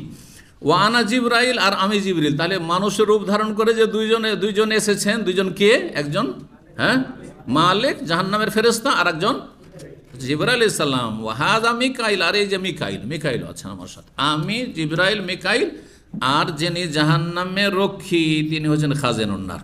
জি, 3237 নম্বর হাদিস, আবু হুরায়রা রাদিয়াল্লাহু তাআলা আনহু থেকে বর্ণিত, তিনি বলছেন রাসূলুল্লাহ সাল্লাল্লাহু আলাইহি ওয়াসাল্লাম বলে, ইজা দাআ আর-রাজুলু ইমরাতাহু ইলা ফিরাশি, কোন পুরুষ ব্যক্তি যদি নিজের স্ত্রীকে নিজের বিছানায় ডাকে, তাহলে বোঝা গেল স্বামী স্ত্রী একই বিছানায় শোয়া জরুরি নয়। ডাকছেন বিছানায় মানে কি? তার মানে বিছানায় একসাথে শোয়া জরুরি নয়, তবে একসাথে স্বামী স্ত্রী ঘুমানো এটা ভালো। সেটা যদি স্বামী স্ত্রী উভয় ভালো মনে করেন যে এটাই ভালো আমাদের জন্য, তো ভালো। আর যদি মানে এটা আরও ডিস্টার্ব হচ্ছে, অনেক সময় ডিস্টার্ব হয়। অনেক মহিলার ভুক্তভোগী স্বামী এমন নাক ডাকা ডাকে, ভয়ঙ্কর নাক ডাকে, ওই রুমেই থাকতে পারে না। জি, একজন মহিলা অভিযোগ করেছে যে আমি করবোটা কি, ওই রুমেও ঘুম আসে না আমার, ওই জন্য আমি দূরে ঘুম। এটা কি আমার জায়েজ হবে? না হলে জায়েজ হবে, কিন্তু কথা হচ্ছে যে ডাক দিলে যেতে হবে। যদি বলে আসো তো যেতে হবে, না গেলে ফেরেশতা বদদুয়া দিবে, ফেরেশতাতে বদদুয়া পাবেন আপনি। জি, আল্লাহ সন্তুষ্ট হবেন। যদি শারীরিকভাবে সক্ষম হয়, এটা মনে রাখেন, স্ত্রীকে ডাকছেন আর শারীরিক সক্ষম না, মাসিক অবস্থায় আছে অথবা খুব অসুস্থ আছে, বলছেন না আমার দরকার, চলবে? ওইটাও আপনার খেয়াল রাখার জন্য, না হলে আপনি জালেম বলে আপনি সাব্যস্ত হবেন, এটাও খেয়াল রাখতে হবে। তার কোনো শারীরিক বাধা নেই, হ্যাঁ, তার কোনো রকমের অসুবিধা নেই, কিন্তু সে হটকারিতে দেখাচ্ছে, না আমার মতো, আমার মন মতো, তোমার মন মতো না। কথা বোঝা গেছে? আজকাল একদিন মূর্খরা এই সোশ্যাল মিডিয়াতে, ইউটিউবে আর এই ফেসবুকে স্বামী স্ত্রী সপ্তাহে বা দিনে কতবার সহবাস করতে পারবে, এইরকম কোনো বার নির্ধারিত নেই ইসলামে। বার নির্ধারিত নেই, যতবার করলে স্ত্রীর ক্ষতি হয় না, স্ত্রীর কষ্ট হয় না, আর যতবার স্বামী পারে। স্ত্রী বলে আমিও 10 বার রেডি, তুমিও 10 বার রেডি, অসুবিধা আছে নাকি? তাহলে আপনার এসব নিয়ে কল্পনা জল্পনা, স্বামী স্ত্রী দিনে কয়বার সহবাস করতে পারবে, মশলাগুলি জেনে নিতে হবে। কারণ অনেকে বলছে যদি আপনি দিনে 5 বার করেন তাহলে জুলুম হয়ে গেল। আর জুলুম কার ওপর? যে অপারক, তার উপরে জুলুম হয়ে গেল। অনেকে এত অপারক ধরনের শারীরিকভাবে যে একবারও সহবাস করতে পারবেন না, আর আপনি জোর জুলুম করছেন না। সেখানে যদি দেখেন যে আমার গুনাহ হয়ে যাবে সহবাস না করলে, আর সে একবারও সক্ষম নয়, তাহলে তখন আপনার জন্য বিয়ের রাস্তা খোলা আছে, আর তার জন্য বাধা দেওয়া জায়েজ নেই। বিয়েও করবেন না আর জুলুম চালাবেন, বা বিয়ে করতেও দেবেন না স্বামীকে, আর নিজেও মিলিত হইতে পারবেন না, এই তো জায়েজ নয়। হ্যাঁ, ইসলাম ভালো করে বোঝার চেষ্টা করতে হবে সবাইকে, স্বামী স্ত্রী দুজনকে। কোন পুরুষ ব্যক্তি যদি স্ত্রীকে নিজের বিছানায় ডাকে, ফাআবা, তার সে অস্বীকার করে, না আমি এখন ব্যস্ত, ফেসবুক নিয়ে ব্যস্ত, ডাকছেন বলছে পানি নিয়ে না ওইখান থেকে। আজকালকার স্ত্রীরা অধিকাংশ এরকম। আজকাল আল্লাহ ধৈর্য ধরার যুবকদেরকে তৌফিক দান করে। আমাদের যুগটা নিয়ামত ছিল, আমাদের যুগটা নিয়ামত ছিল আলহামদুলিল্লাহ, আর তার আগে যুগ আরও নিয়ামত ছিল। আরও আগামী দিন যে কি আসছে, আপনি মোবাইলে আসক্ত, আপনার ছোট ছোট বাচ্চা খাবার দাবার যে মোবাইল দিয়ে, যে মোবাইল ধরিয়ে দেবো আর খাবে, তাহলে নাহলে খেতে চাই না, বিপদ ডেকে নিয়ে আসবে আপনার বাড়িতে। জি জি, আল্লাহ হেদায়েত দান করুন। তারপরে আসতে যদি রাজি না হয়, সে বিছানায় মানে সহবাসে রাজি নয়, অথচ কোনো শারীরিক বাধা নেই, ফাবাতা, বা শারঈ বাধা নেই, শারীরিক বাধা নেই আর ধর্মীয় বাধা নেই, মানে জায়েজ নয়। ধর রোজা অবস্থায় আছে, রমজান মাসে, বলছে দিনে 1 খনি লাগবে, চলবে না? তালাক দিয়ে দিকো, যান, তাকে লাথি মেরে চলে যান, এইরকম স্বামীকে, জালেমকে। ঠিক, ফাবাতার, তারপর যদি রাত কাটিয়ে দেয়, রাত কাটিয়ে দেয়, তার বোঝা গেল আসল সহবাসের সময়কাল হচ্ছে রাতে, কিন্তু দিনে জায়েজ। কারণ অধিকাংশ মানুষ নির্জনতা বেশি পছন্দ করে, কারণ ফ্রি হয়ে থাকবে, দিনের বেলা হইচই লেগে আছে, বাচ্চারা যে কোনো সময় এসে দরজায় ধাক্কা দিতে শুরু করে ডিস্টার্ব করতে পারে, মানসিক শারীরিকভাবে আপনি পারিবারিকভাবে ডিস্টার্ব হবেন, যার ফলে রাতের কথা, রাত কাটানোর কথা বলা হয়েছে, কিন্তু দিনেও সহবাস জায়েজ রয়েছে, যখন যার সুবিধা। ফাবাতা গাজবানা, তারপরে সেই দিনটা বা রাতটা যদি কাটায় রাগান্বিত হয়ে, স্বামী না করলো স্ত্রী আর স্বামী রাগ করলো না, তাহলে কোনো অসুবিধা নেই। কিন্তু এই জন্য বলা হচ্ছে ফাবাতা গাজবানা, স্বামী যদি রাগান্বিত হয়ে, অসন্তুষ্ট হয়ে রাত কাটিয়ে দেয়, অথচ তার শারীরিক চাহিদা ছিল আর এরকে মিলিত হইতে বাধাও ছিল না স্ত্রীর, লানাতুল মালায়েকা, ফেরেশতা তাকে অভিশাপ করতে থাকে, বদদুয়া দিতে থাকে, হাত্তা তুসবিহ, সকাল হওয়া পর্যন্ত, যতক্ষণ পর্যন্ত স্বামী সন্তুষ্ট না হয়ে যাবে। হাদিস আর 2-1টি রয়েছে অধ্যায়ের, আমরা শেষ করে ফেলি। 3238 হাদিস নম্বর হচ্ছে এই, জাবের বিন আব্দুল্লাহ রাদিয়াল্লাহু তাআলা বলছে, আন্নাহু সামিআন নবী, এখন নবী সাল্লাল্লাহু আলাইহি ওয়াসাল্লামকে বলতে শুনেছি, সুম্মা ফাতারাল ওয়াহি, প্রথম একবার ওহি আসলো, প্রথম ওহি কি নাজিল হয়েছে? হ্যাঁ, ইকরা বিস্মি রাব্বিকাল্লাযী খালাক, পুরা সূরা না প্রথম দিকটা? পাঁচটি, প্রথম পাঁচটি আয়াত। কিন্তু অনেকে আমরা ছোট থেকে মনে করতাম সূরা আলাক মনে হয় ওয়াসজুদ ওয়াক্তারব পুরোটাই মনে হয় নাজিল হয়েছে প্রথম, না। ইকরা বিস্মি রাব্বিকাল্লাযী খালাক, খালাকাল ইনসানা মিন আলাক, ইকরা ওয়া রাব্বুকাল আকরাম আল্লাযী আল্লামা বিল কলম আল্লামাল ইনসানা মা লাম ইয়ালাম, এই পর্যন্ত এই নাজিল হয়েছে। তো যাই হোক, তারপরে অন্য সময় অন্য বাকি আয়াতগুলো নাজিল হয়েছে। প্রথম নাজিল হয়ে গেল হীরা পাহাড়ের গুহায়, তারপরে কয়েকদিনের জন্য ওহি বন্ধ হয়েছিল। এই ক্ষেত্রে কিছু কিছু নবীর জীবনীর লেখকরা লিখেছে কয়েক বছর, হ্যাঁ, 2 বছর, 2.5 বছর বা 3 বছর ওহি বন্ধ ছিল। এই কথাটি অথেন্টিক নয়, জি, সহি নয়, জি, দুর্বল কথা। বরং সহি কথা যে কয়েকদিনের জন্য কি হয়েছিল, ওহির বিরতি হয়েছিল। নবী সাল্লাল্লাহু আলাইহি ওয়াসাল্লাম একটু নিজেকে জিরিয়ে নেন, একটু শান্ত হয়ে যান, কারণ হঠাৎ করে হ্যাঁ এইরকম পরিস্থিতি তৈরি হয়েছে, শারীরিক মানসিক, জি। তো বলছেন যে সুম্মা, কি বলছেন, সুম্মা ফাতারা আনিল ওয়াহি, আমার থেকে ওহি স্থগিত হয়ে যায়, বন্ধ হয় কিছু সময়ের জন্য। ফাবাইনা আনা আমশি, আর আমি সেই সময় রাস্তায় চলছিলাম, দ্বিতীয় পর্ব ওহির আসছে, আমি হাঁটছিলাম, সামেত সাওতা মিনাস সামা, আকাশ থেকে একটি যেন আওয়াজ শুনলাম। আওয়াজ শুনলাম, কিসের আওয়াজ ছিল? ফারাফাতু বাসারি কিবালাস সামাই, তো আওয়াজ শুনলে স্বাভাবিক তাকাবো। আমরা যখন এরোপ্লেনের আওয়াজ শুনি তো স্বাভাবিক এমনি তাকাই, হেলিকপ্টারের আওয়াজ তাকান না? এমনকি আমরা মনে করতাম ছোটোকালে মনে হয় আমরা ছোটরাই শুধু তামাশা দেখার জন্য তাকায়, আরে বুড়ো হয়ে গেল, শিক্ষিত হইলো, আকাশে উপরে একটা প্লেন বেশি একটু আওয়াজ করছে, তাকিয়ে দেখছেন, হ্যাঁ কোন দিকে যাচ্ছে আর কি বা যাচ্ছে, তাই জি, এটা মানুষের নেচার আর কি। তো যাই হোক, আকাশের দিকে আমি চেয়ে দেখলাম, ফাইজাল মালাক, সেই ফেরেশতা, আল্লাযী জাআনি বিহিরা, যেই ফেরেশতা আমার কাছে হীরা পাহাড়ের গুহায় প্রথম দিন এসেছিল। তিনি কে? জিবরাইল আলাইহিস সালাম। কায়েদুন, তিনি বিরাজমান হয়ে রয়েছেন, বসে রয়েছেন, আলা কুরসি, কুরসির ওপর, বাইনা সামাই ওয়ালা, আকাশ এবং জমিনের মাঝখানে বিশাল কুরসিতে বিরাজমান অবস্থায় কে? জিবরাইল আলাইহিস সালাম।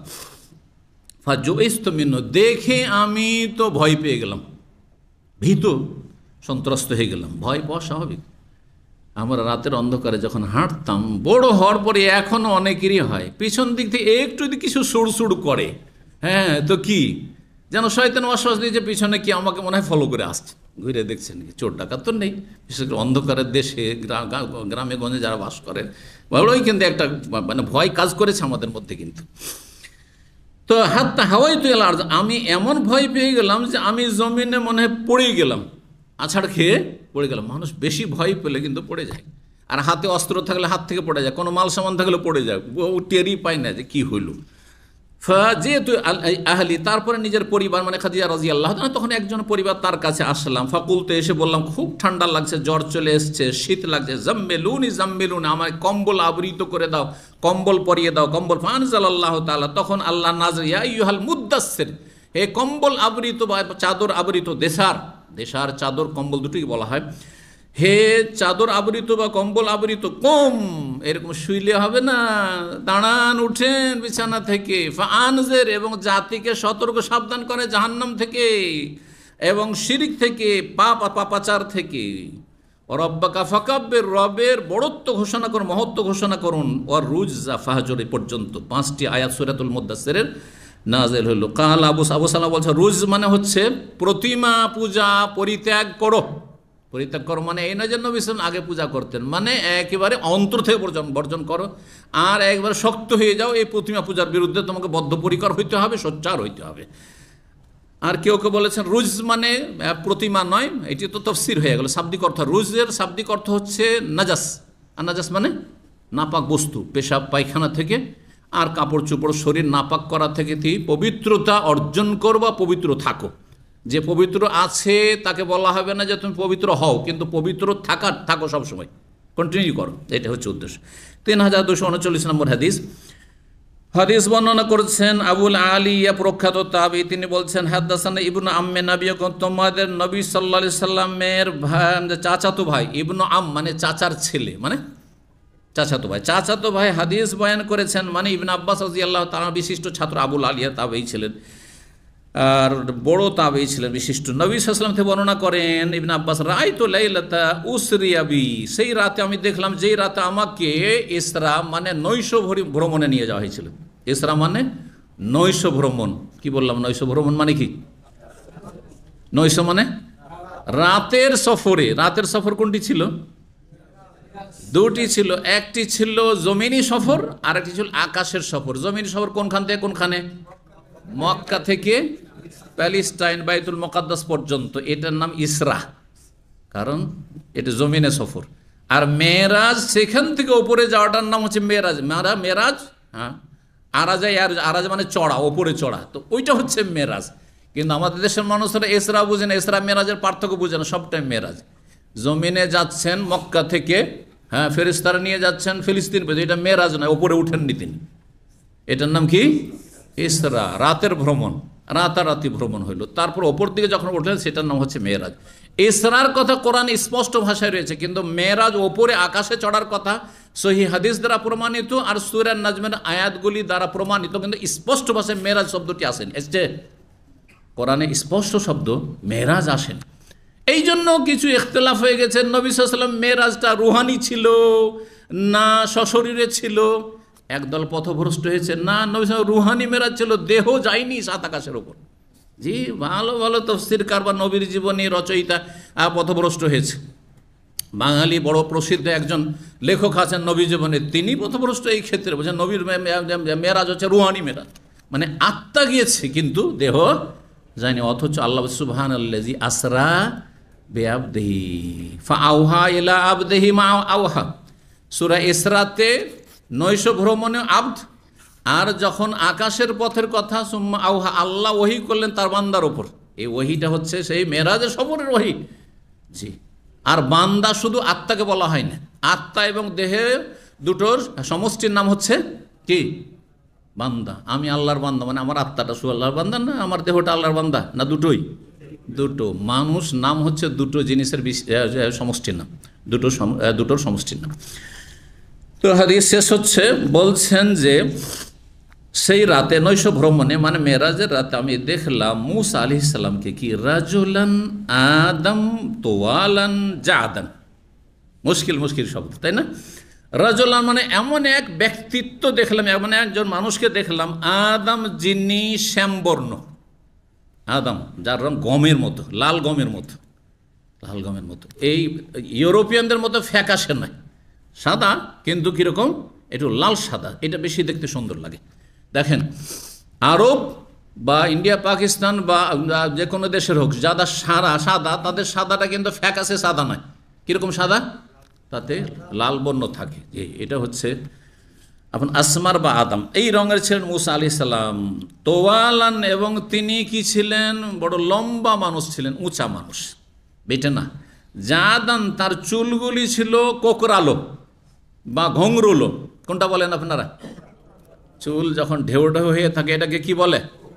কোকড়া চুল। হ্যাঁ, র করে অনেকে কোকড়া বলে, আর ঘংরুলো বলা হয়। হ্যাঁ, এই ছিল কার চুল, কিন্তু সেটা হালকা ঘংরুলো হলে সুন্দর লাগে, ঢেউ হয়ে থাকলে। একেবারে সোজা থাকলে, লম্বা থাকলে অত ভালো লাগে না। আবার যদি আফ্রিকানদের মতো পাক্ষে ঘুরপাক খাচ্ছে কালোদের মতো, ওইটাও কিন্তু ভালো লাগে না। দাড়ি এমনভাবে পেঁচিয়ে যাচ্ছে যে ওইখানে সব বনবন করে ঘুরছে, তাই না? আল্লাহ সৃষ্টি করেছেন সবাইকে, আল্লাহ যেমন করে চেয়েছেন, ইয়াখলুকুল্লাহ মা ইয়াশা, যেভাবে আল্লাহ চেয়েছেন সৃষ্টি করেছেন, কিন্তু ভালো লাগে না সেই দাড়ি।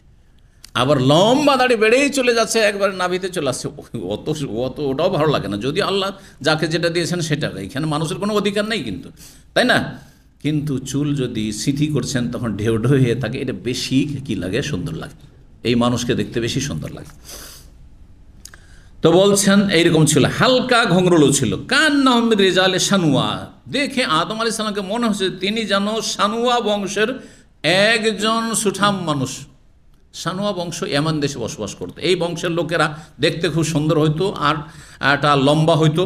তো এইরকম মনে হচ্ছিল দেখে। রায় তো ঈসা আলাইহিস সালামকেও দেখলাম রাজুলান, এমন মানুষ তিনি মারবুয়ান, তিনি মধ্যম সাইজের। তিনি আবার মূসা আলাইহিস সালামের মতো বেশ লম্বা না, মধ্যম সাইজের, মাঝারি সাইজের, একেবারে খাটোও না, বেঁটেও না, বেশ লম্বাও না। মারবুয়াল খালকে সৃষ্টিগত গঠনে তিনি মধ্যম সাইজের, এলাল হোমরাত ওয়াল বেয়াজ, তার রংটি ছিল লাল সাদা মিশ্রিত। লাল সাদা মিশ্রিত মানে বেশি ফর্সা। তাহলে মুসা আলাইহিস সালাম ছিলেন আদম মানে একটু শ্যামবর্ণ শ্যামলা, কিন্তু আমরা আবার কালোদেরকে শ্যামলা বলি, মানে একবারে কালোর কাছে। আমাদের সমাজে কিন্তু শ্যামলা কথাটি একটু প্রস্তুত, তাই না? কালো আপনাদের অধিকাংশ লোককে শ্যামলা, কিন্তু অনেকেই কালোর কাছাকাছি শ্যামলা না। তো শ্যামলা মানে সাদা, কিন্তু খুব বেশি সাদা নয়, আর লাল হয়েছে। আর যেটা হচ্ছে আপনার ঈসা আলাইহিস সালামের রং, সেটা হচ্ছে লাল আর সাদা। জি, লেবানন, ফিলিস্তিন আর সিরিয়া, জর্ডন, এসব দেশের মানুষের রং যেটা দেখছেন আপনি, যে এইরকম রঙের। কারণ সেই এলাকার লোক ছিলেন তিনি। সাবতাররা আসতে, তার মাথার চুল আবার ঘোংরুলো ছিল না, কোকড়ানো ছিল না, কি ছিল? লম্বা ছিল। জি, সোজা, চুলগুলো সোজা ছিল। ওরাই তো মালিকান, আর মালিককে দেখলাম খাজেনান নার, যিনি হচ্ছেন জাহান্নামের অধিপতি ফেরেশতা। ও দাজ্জাল, দাজ্জালকেও আমি দেখলাম। মুসা আলাইহিস সালামকে দেখলেন, ঈসা আলাইহিস সালামকে দেখলেন, আর জাহান্নামের রক্ষীকেও দেখলেন, আর দাজ্জালকেও দেখলেন। তাহলে দাজ্জাল সৃষ্টি হয়ে আছে, দাজ্জাল সৃষ্টি হবে নয়। জি, ফি আয়াতেন, এমন এমন নিদর্শনাবলী আল্লাহ দেখালেন, তার অন্তর্ভুক্ত হলো এগুলো। এগুলো কয়েকটি তোমাদের বললাম, কিন্তু এইরকম মেলা কিছু দেখলাম। আয়াত, অনেক নিদর্শনাবলী দেখলাম। আরাহন্নাল্লাহু ইয়াহু, আল্লাহ যা নবী সাল্লাল্লাহু আলাইহি ওয়াসাল্লামকে দেখিয়েছেন। ফালা তাকুন ফি মিরিয়াতি মিল্লে কাই, সুতরাং আল্লাহর সাথে সাক্ষাতে তোমরা কোনো সন্দেহ করিও না, সন্দিহান হয়ে না। যে আল্লাহ এগুলো দেখিয়েছেন, সে আল্লাহর সাথে সাক্ষাৎ করতে হবে। কালা আনাস আবু বকর আন নবী সাল্লাল্লাহু আলাইহি ওয়াসাল্লাম তাহরুসুল মালায়েকাতুল মাদিনাতি মিনাদ দাজ্জাল, ফেরেশতাগণ মদিনার হেফাজতে নিযুক্ত থাকবেন দাজ্জাল। দাজ্জাল যখন পৃথিবীতে আসবে, তখন মক্কা মদিনার হেফাজত করবেন, ফিলিস্তিন বাইতুল মুকাদ্দাস আল্লাহ হেফাজত করবেন। কার মাধ্যমে? ফেরেশতাদের মাধ্যমে। বিশেষ করে মদিনার কথা এখানে রয়েছে। এখানে আজকের আলোচনা শেষ করছি। জাযাকুমুল্লাহ খাইরান ওয়া সাল্লাল্লাহু আলা নবিয়িনা মুহাম্মদ ওয়া আলা আলিহি ওয়া সাহবিহি আজমাইন।